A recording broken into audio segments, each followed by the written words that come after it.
Il est confortablement installé sur nous. C'est un ancien député, honorable Kaba. Quel plaisir de vous avoir à nouveau sur ce plateau.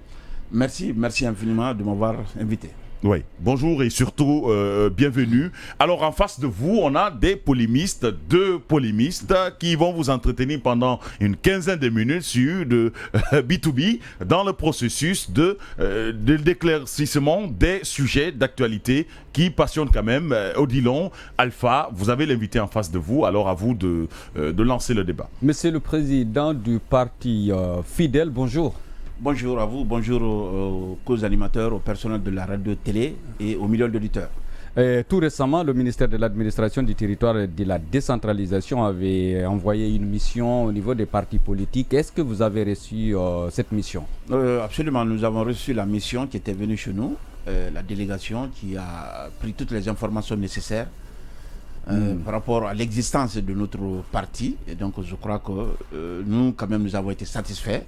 Et le ministère, parce qu'on a catégorisé les partis qui n'ont pas d'adresse, des partis qui ont donné des adresses erronées, des partis qui...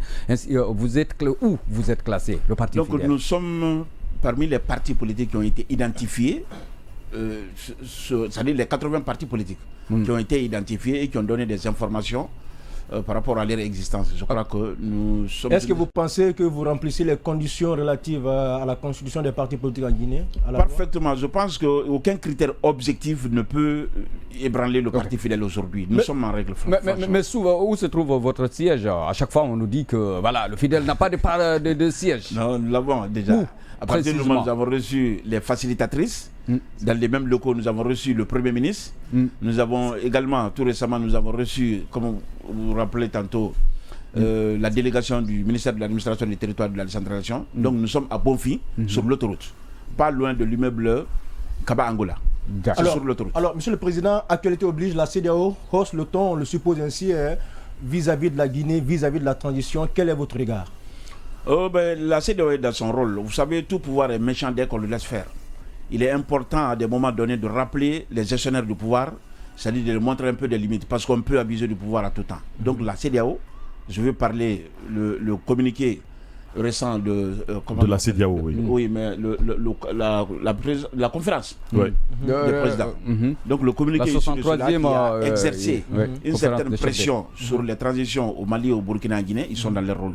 Cependant, les techniciens de la CEDEAO qui ont concocté ce chronogramme avec le gouvernement ont clairement dit que le gouvernement guinéen est largement en avance par rapport à l'exécution. Mais en avance, un chronogramme de 24 mois, nous sommes au 7e mois. Qu'est-ce qui est fait?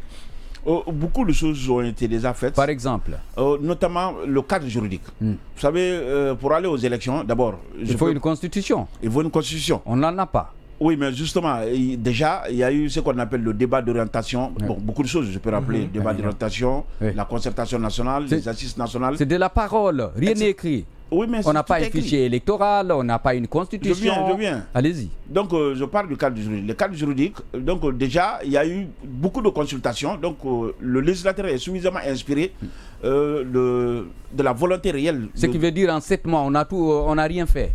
Je viens. Oui. Donc, le législateur est suffisamment imprégné, si vous voulez, inspiré de ce que veulent les Guinéens de ce pays.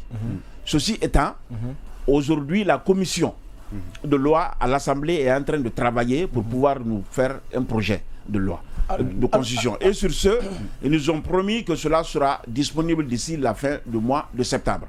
C'est un premier acte de, comment on appelle, du cadre juridique.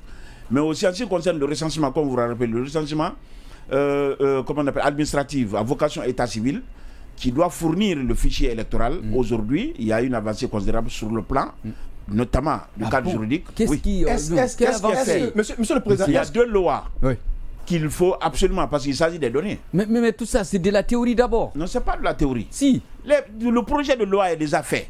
Ces projets de loi sont disponibles au niveau de la commission de loi, au CNT. Ça veut dire déjà qu'on peut parvenir à tout moment. On peut avoir ces 2 lois. Et après ces lois, maintenant, le matériel et autres là peut venir. Mais il faut rappeler que le gouvernement guinéen a montré sa volonté déjà à partir du moment sa part de contribution dans le processus. Mais c'est minimum. On demande 6 000 milliards. Maintenant, la CEDEAO qui a promis la Guinée qu'elle mettrait des pressions, qu'elle exercerait de ses influences auprès des institutions financières, Alors, pour en fait comment on appelle, mobiliser des fonds, je crois que la CEDEAO maintenant. Non, parce que je me pose la question de savoir, est-ce que vous vous érigez ce matin en avocat défenseur de la transition ou vous voulez vous montrer réaliste? Non, entre ce gouvernement de transition et le gouvernement déchu, qui fait mieux? Entre le gouvernement de transition et le gouvernement déchu, qui fait mieux? Non, il n'y a pas de comparaison. Pourquoi pas? Qui fait mieux? Qui fait mieux? La question qui fait mieux? En dépit des questions démocratiques, qui fait mieux? Celui qui fait mieux, c'est le CNRD. En quoi? En termes de lutte contre l'impunité, en termes de construction des infrastructures, en termes de la moralisation de l'administration, en termes de la traque des biens mal acquis, en termes de récupération des biens publics. Très bien.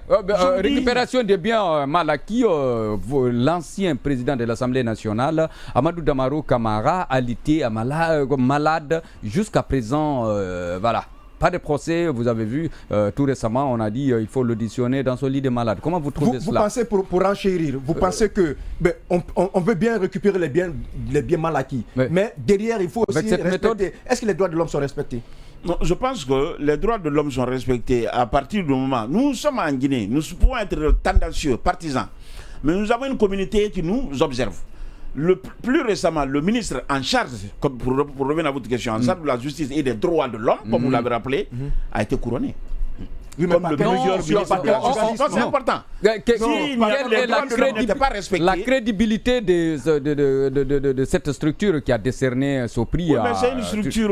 Kassori qui est auditionné sous son lit d'hôpital, Damaro également, qu'est-ce que vous en dites? Est-ce que vous pensez que c'est une belle image en termes de respect des droits de l'homme? C'est douloureux, mais la loi est la loi. Pensez-vous qu'il y a eu détournement ou tentative de corruption à ce niveau? Parce qu'en ce moment, vous étiez député de la République. Où ça, à l'Assemblée? À l'Assemblée, les 15 milliards dont on parle. Oui, mais bien sûr que oui. On en a débattu, ça a même fait de polémique à l'Assemblée, vous vous rappelez, avec Lucénie, etc. Vous vous rappelez. Vous êtes par exemple prêt aujourd'hui à... Je ne peux pas les accuser directement, mais ce problème a été débattu. Est-ce que vous êtes, M. Kaba, est-ce que vous êtes prêt aujourd'hui à comparaître, à témoigner devant la CRIEF? Ou bien à fournir. Je ne suis pas gestionnaire, je n'étais pas membre du bureau de l'Assemblée. Oui, mais si vous avez des informations... Non, ce n'est pas des informations que j'ai à fournir. Ce que je sais, vous avez posé la question, est-ce qu'il y a quelque chose de malversation à eu lieu? Je dis oui. Monsieur Kaba, entre la récupération des biens et le respect des droits humains, de la personne humaine, qui est sacré? Qu'est-ce qui doit prévaloir? Les deux. Je crois que le respect des droits humains... Qu'est-ce qui doit prévaloir? Je sais, il n'y a pas de justice dans le... Si vous voulez, il n'y a pas de respect des droits de l'homme dans le laxisme. Il faudra que la rigueur soit là. Je crois que ce qu'ils sont en train de faire, la lutte contre l'impunité, la réforme est douloureuse, mais c'est la réforme. Maintenant, pensez-vous qu'il n'y a pas une justice... Moi-même, pour part, je suis un impacté.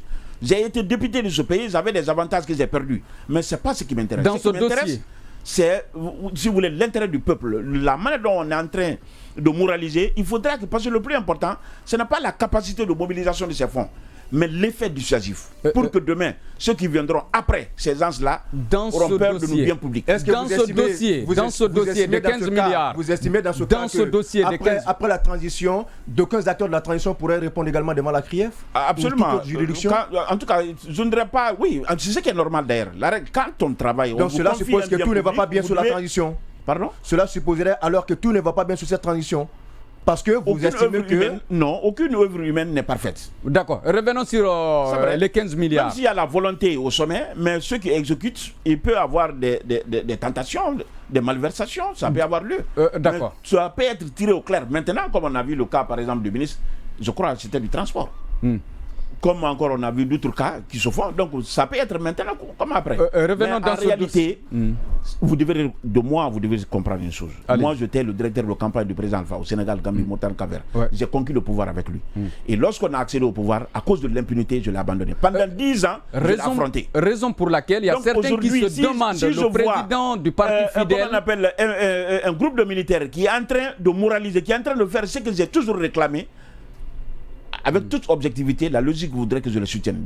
La raison de mon soutien. Il y a souvent voilà, vous avez reconnu appartenir, comment dirais-je, ou bien œuvrer pour l'avènement du président Alpha Condé au pouvoir, tantôt à l'opposition, à la mouvance, ainsi de suite. Il y a certains qui vous demandent, le président du parti fidèle est fidèle en quoi? Je suis fidèle au peuple, je suis fidèle à la nation, je suis fidèle à mes engagements. Vous savez, on n'adhère pas à un homme, on adhère à un idéal politique. Et lorsque l'idéal n'est pas là, vous quittez. J'étais au RPG. Quand on a été le directeur de campagne dans ses copies, comme je vais le dire, le directeur de campagne d'un parti, c'est la sommité, c'est le summum. On ne peut être que maintenant que le candidat de ce parti. Donc j'ai connu ce privilège au sein du RPG. Mais si je l'ai affronté, c'est parce que la raison pour laquelle on s'est donné la main, j'ai adhéré à ce parti, j'ai suivi cet homme-là, cette raison n'était plus là, c'était la lutte contre l'impunité. Ces hommes-là étaient venus autour de lui comme des vautours pour venir tout piller. J'ai dénoncé. Aujourd'hui, les militaires sont venus. Malheureusement, l'histoire m'a donné raison. Alors, donc, sur ce, je n'ai pas abandonné. J'ai été fidèle à l'idéal politique. D'accord, M. Kaba, qui m'a toujours motivé. Je ne suis pas un homme. En politique, on ne suit pas un homme en principe. On suit un idéal politique. Et je crois que s'il y a une médaille de constance politique à décerner à un leader politique, M. Kaba, une question.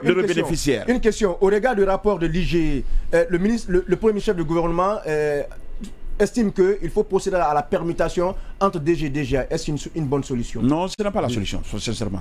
Ce sont des tares, ce sont vraiment des choses que nous avons tous regrettées. Ce n'est pas cela. La suspension de... Ce n'est pas la solution, il le rappelle très clairement. Nous allons poursuivre avec l'autre...